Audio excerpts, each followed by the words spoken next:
¿Cómo están? Tengan ustedes saludos cordiales. Vamos a continuar con el curso de psiquiatría forense. Vamos a ver acerca de los aportes de la psicología a las diferentes ramas.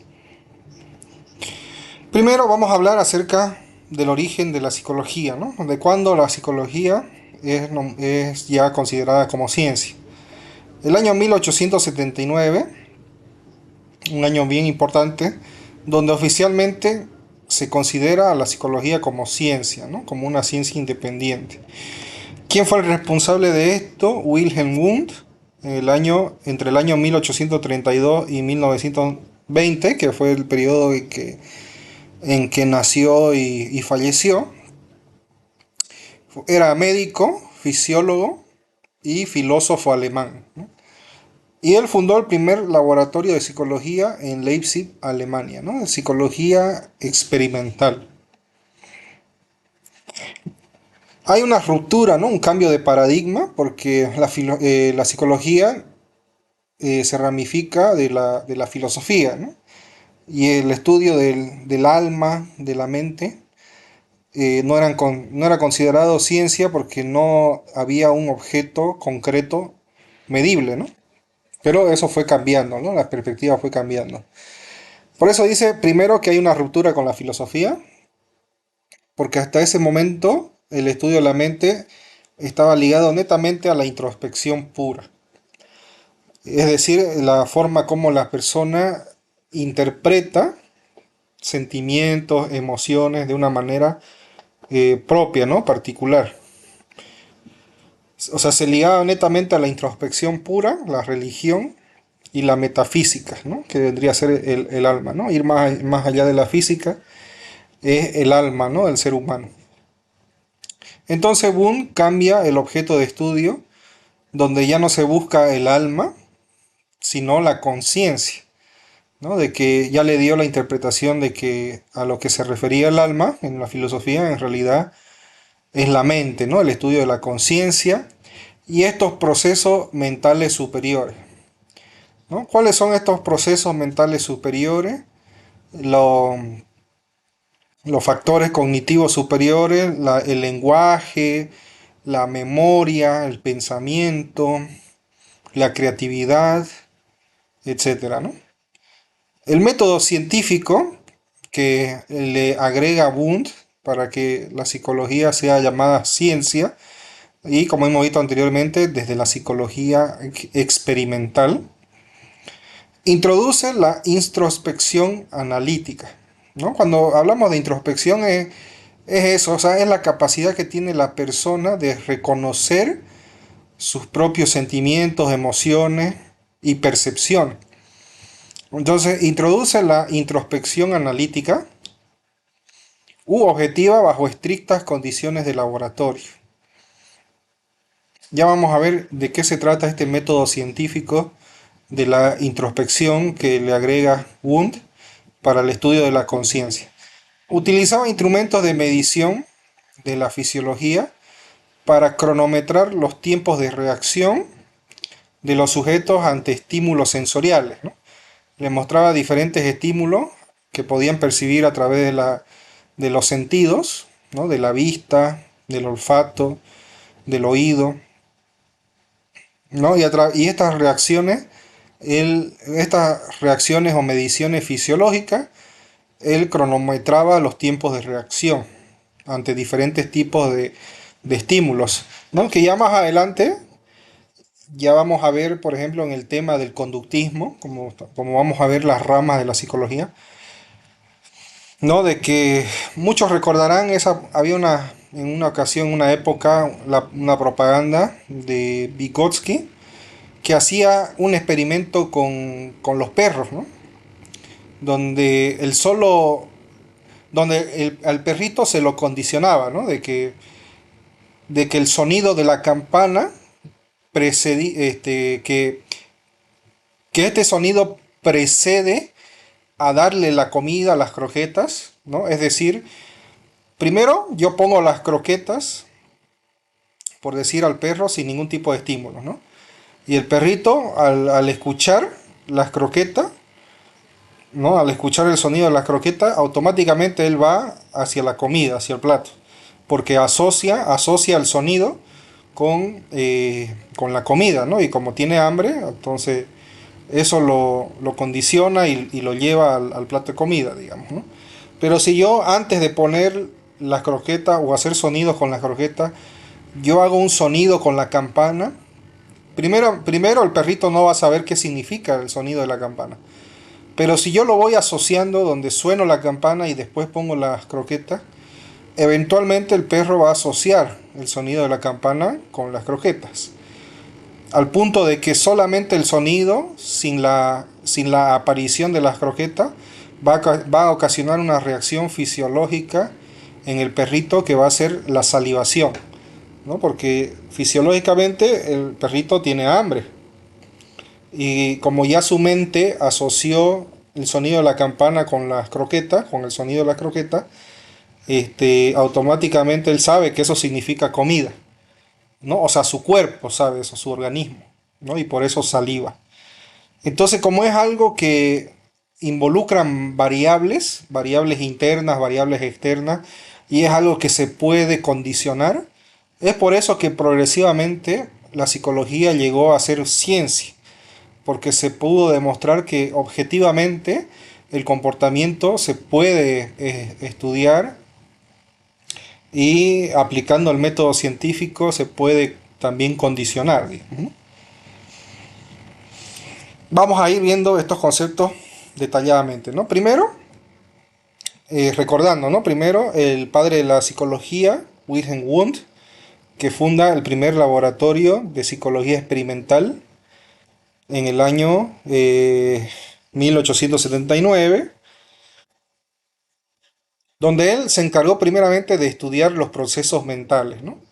Con su método científico, tanto de la observación, ¿no? Observación de la conducta, y la medición sistemática, ¿no? Él implementó la psicología con este método de la introspección, ¿no? ¿Qué es la introspección?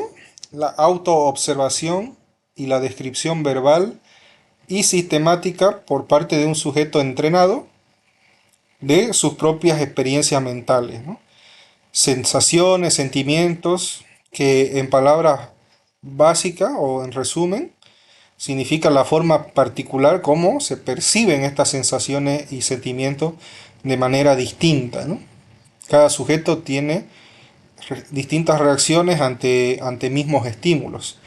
Lo que a mí me puede causar horror o temor, en otra persona no va a causar lo mismo, ¿no? Por decir un ejemplo, ¿no? Entonces son estas reacciones o sensaciones, sentimientos, seguidas de un estímulo controlado. Su objeto de estudio son los elementos básicos de la conciencia, como las sensaciones, cualidades elementales de la experiencia, ¿no? Se hacían experimentos con el brillo, ¿no? Con el tono, con los colores y los sentimientos, ¿no? La respuesta emocional inmediata después de estas sensaciones,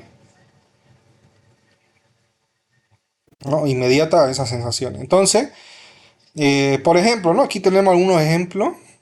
Cuando nosotros, sin necesidad de ver un plato de comida, por decir un churrasco, nosotros somos o nos gusta el churrasco, digamos, bastante, sin necesidad de ver, si logramos oler, percibir con el sentido del olfato el olor de la comida, nosotros vamos a saber distinguir y saber que es un churrasco, digamos, ¿no? Y no es, digamos, un locro, un pollo, ¿no? O sea, lo reconocemos ya porque ya quedó almacenado en nuestra memoria en algún momento, ya quedó registrado ese olor específico del churrasco.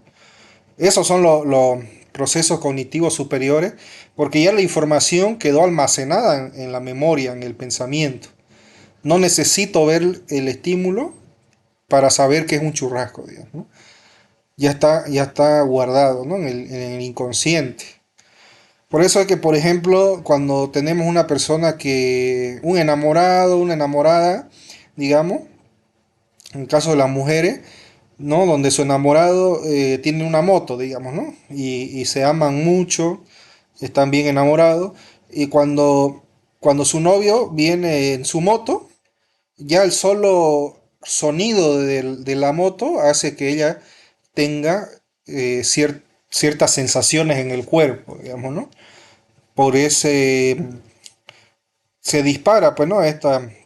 La serotonina, la dopamina, que son hormonas encargadas de la felicidad, ¿no? Que fisiológicamente produce eh, un cambio, ¿no es cierto? A través del sonido, solamente del sonido sin necesidad de ver, ya se reconoce que ese sonido está asociado a la persona, ¿no? Y aquí vemos todo este proceso, ¿no? La sensación cuando probamos ese churrasco por primera vez, ¿no? O sea, tenemos la percepción porque vemos la elaboración del churrasco, la carnecita, digamos, y es algo que le prestamos atención porque ha causado una sensación agradable, ¿no? La primera vez que hemos probado un churrasco en nuestra vida, digamos, ¿no? Y eso se queda ya almacenado en la memoria, en el pensamiento, y por ende ya después se refleja en la conducta, ¿no? Lo que decíamos, que ya no necesitamos ver la carne o el churrasco, ya nuestra mente quedó registrado en nuestro inconsciente y automáticamente nuestra conducta va a ser las ansias, ¿no? De comer o de salivar un poco quizás, ¿no? Una reacción fisiológica. Entonces, bueno, vamos a continuar ahora con el conductismo, ¿no? Que tanto hablábamos como la antesala, ¿no? Esta escuela psicológica fue duramente cuestionada y abandonada posteriormente por la mayoría de las escuelas posteriores. Estamos hablando del método de la introspección, ¿no? Que primero nos habló Wundt, la introspección analítica, que era el estudio de la conciencia. Eso fue duramente cuestionado porque era subjetivo, ¿no? Porque a pesar de que habían sujetos entrenados, no eran variables que se podían controlar. Entonces dejado atrás esa postura, ¿no? Esa escuela, ¿no? Eh, de la introspección analítica, digamos, ¿no? De lo que primero hablaba Wundt, o los primeros estudios, ¿no? De Wundt. Ahora aquí vemos el conductismo, ¿no? ¿Quién es el padre del conductismo? Es John Bradus Watson, que es el padre del conductismo, que lo rechazó por completo, ¿no? Dice que si la conciencia no puede observar algo, perdón, si la ciencia no puede observar algo, que es la conciencia, ¿no? Lo que estudiaba Wundt, ¿no? La introspección, la conciencia y los procesos mentales, inconscientes, entonces no se puede estudiar, ¿no? Si no se puede observar la conciencia, no se puede estudiar. Entonces creó su escuela del conductismo. Pero antes de hablar del conductismo, tenemos que ver qué lo influyó a Watson a estudiar el conductismo, ¿no? Y todo se originó desde la reflexología, que es una corriente del pensamiento, ¿no? Los reflejos. Por eso dice que su escuela se basó en la reflexología. Ahora, esta fue una corriente del pensamiento nacido en Rusia en el siglo XX, que buscaba estudiar los procesos psicológicos de manera objetiva y científica, ¿no? Se basó en la relación o en la asociación de estímulos externos que causaban una determinada respuesta o conducta, ¿no? Porque hay un estímulo externo que luego, cuando se asociaba, causaba una conducta específica, ¿no? En el organismo, donde incluso el pensamiento es una respuesta refleja de manera aprendida o innata, ¿no? Es decir, al nacer, ¿no? Al nacer tenemos respuestas innatas, ¿no? Por ejemplo, el bebé, incluso estando dormido, puede seguir haciendo el movimiento de succión del seno materno porque aprendió a que haciendo esos movimientos obtiene el alimento, ¿no? Y a veces cuando tiene hambre o es algo que realmente, como es algo que realmente le gustó, porque por primera vez prueba lo que es el alimento, la leche, entonces de manera innata realiza esos movimientos de succión, porque es algo que ha aprendido, ¿no? De manera innata. Iván Sechenov e Iván Pavlov son famosos por el condicionamiento clásico, ¿no? Porque de ellos viene, ¿no? El condicionamiento clásico con los perros. Y el neurólogo Vladimir Bechterev, dice, ¿no? Sechenov fue pionero en decir que los actos psíquicos o estos procesos mentales, incluidos los voluntarios, son en realidad reflejos del cerebro. Bechterev, por su parte, desarrolló la noción de los reflejos asociados para estudiar el comportamiento humano.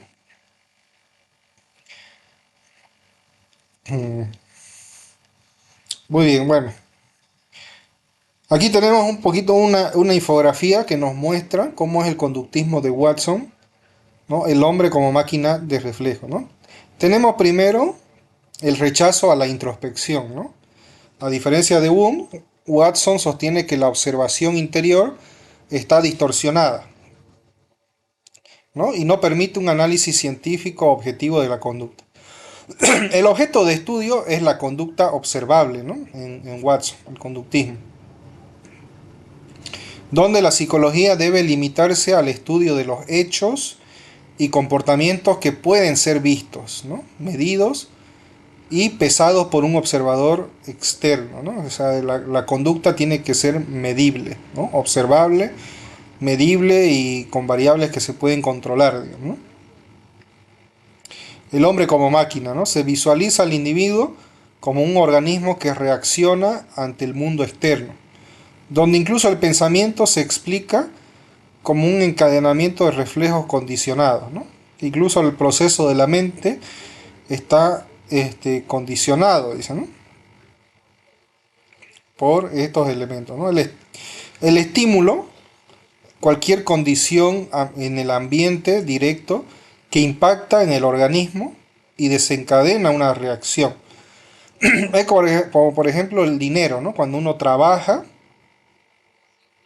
el acto o la conducta de trabajar genera la aparición de este estímulo que es el dinero, ¿no? Y es algo que, que causa una respuesta fisiológica de alivio, ¿no? De alegría, de poder contar, ¿no? Con ese sustento monetario, digamos, ¿no? Por eso ahí está la respuesta, ¿no? El estímulo, condiciones ambientales externas o alguna que desencadena alguna reacción y que eso da lugar a una respuesta, que es la conducta resultante que el organismo emite tras recibir ese estímulo, ¿no? Esa es la unidad básica del conductismo. Y aquí dice, ¿no? El condicionamiento es el proceso mediante el cual una respuesta se asocia a un estímulo específico a través de la experiencia y la repetición. Tenemos aquí el determinismo ambiental, que el ambiente es la única causa de las conductas, ¿no? Watson prescinde de elementos biológicos o genéticos, ¿no? O sea, no los toma en cuenta, sino estas variables del ambiente, ¿no? Que generan ciertas conductas observables. Modificabilidad de la conducta. Dado que la conducta es aprendida, cualquier comportamiento que sea desadaptado se puede modificar mediante nuevas técnicas de aprendizaje y cambios en el entorno,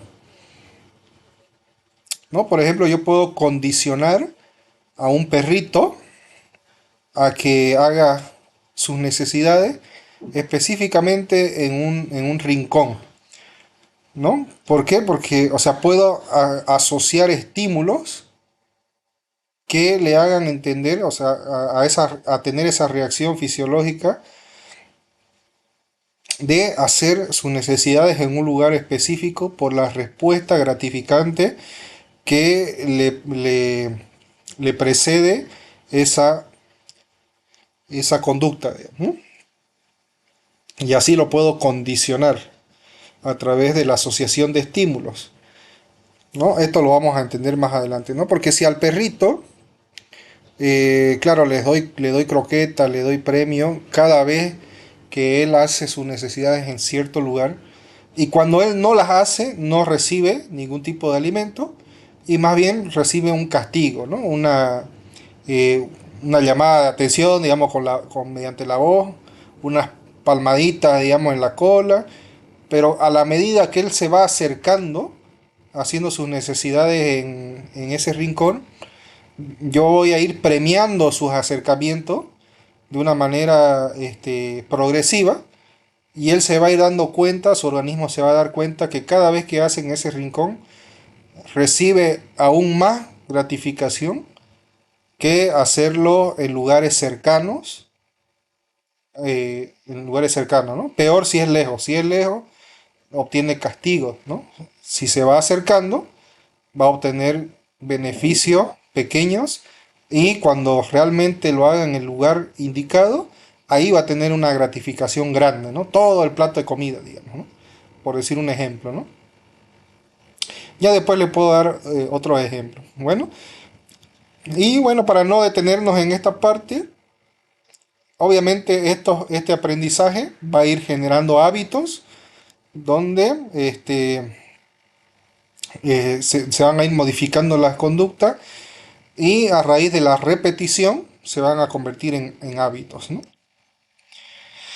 Aquí vemos el experimento de Pavlov de los perritos. Muy bien, esto lo vamos a ver en una segunda parte, porque pretendo subir el curso máximo durante unos 20 minutos para que la clase no se haga muy pesada, ¿no? Entonces en otro video ya veremos lo que ha sido el experimento de Pavlov.